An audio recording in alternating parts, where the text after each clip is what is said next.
Hey everyone, it's Julie. Today we'll be making strawberry Oreo cheesecake.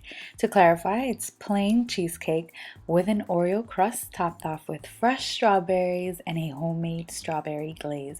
It's very simple to make, but it was incredible. So let's get started.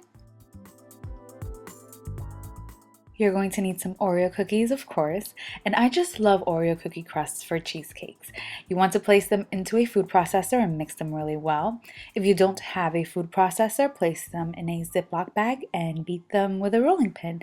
Add some unsalted melted butter, give everything a mix, and you want this to resemble wet sand. I can't think of anything else. Use a glass to help it press down better on the sides as well. And I like a really high crust on the sides. I just like it that way, but you definitely don't have to go up as high as I did. When everything is smooth, place this in the fridge and let's get started on our filling. So for the filling, you are going to need 3 bricks of cream cheese, a total of 24 ounces.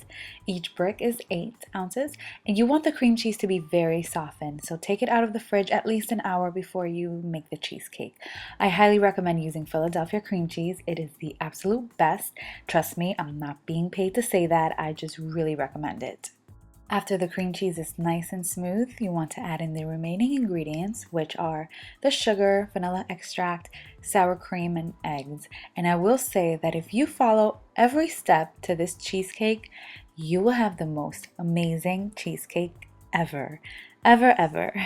But we'll talk about that later. For now, make sure not to overmix too much. Just make sure there are no big clumps of cream cheese stuck at the bottom. That's very important. And once you're done mixing and everything's well incorporated, you're ready to pour this over your crust.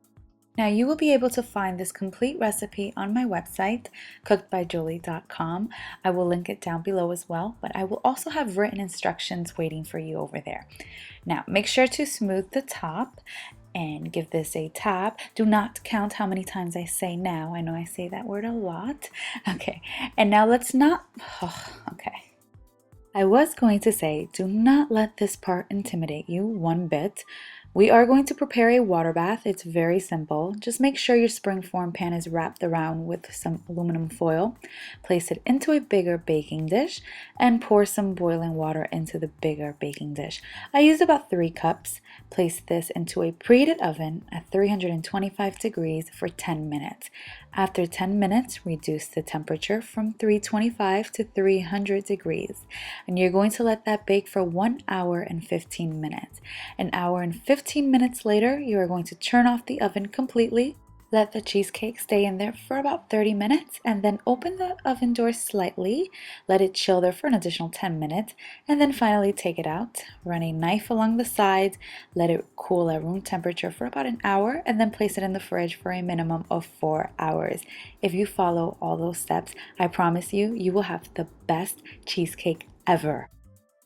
This is what it will look like once you bring it out of the fridge. Run a knife along the sides one last time.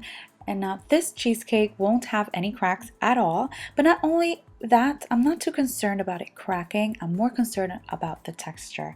This was incredibly creamy, like creamy, like $8 a slice creamy. It was delicious. Go ahead and add some fresh strawberries on top. I removed those just to show you that there's no cracks at all. Now you might be thinking that this is too complicated. It really isn't at all. Just ask yourself, how many times a year do I make homemade cheesecake? 3 or 4? Okay, so let's do it right. Let's impress our friends and family members. This will definitely impress them, I promise. Okay, now let's make our strawberry glaze. All you need is some water, cornstarch. Let it simmer for a couple seconds. That looks like milk, but it's not. Add in some strawberry jelly. How about a strawberry milk cheesecake? Nah.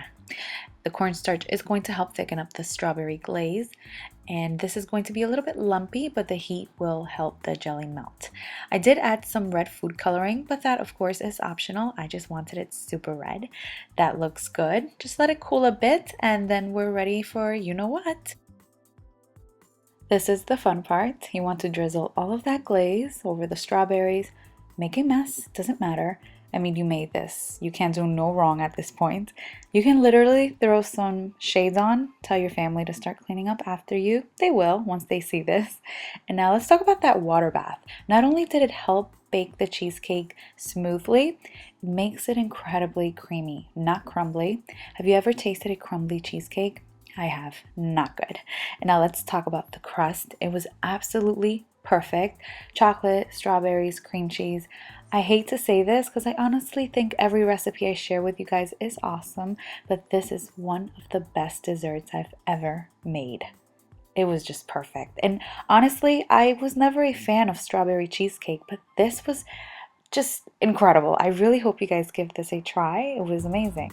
I hope you enjoyed this video and thank you all so much for watching.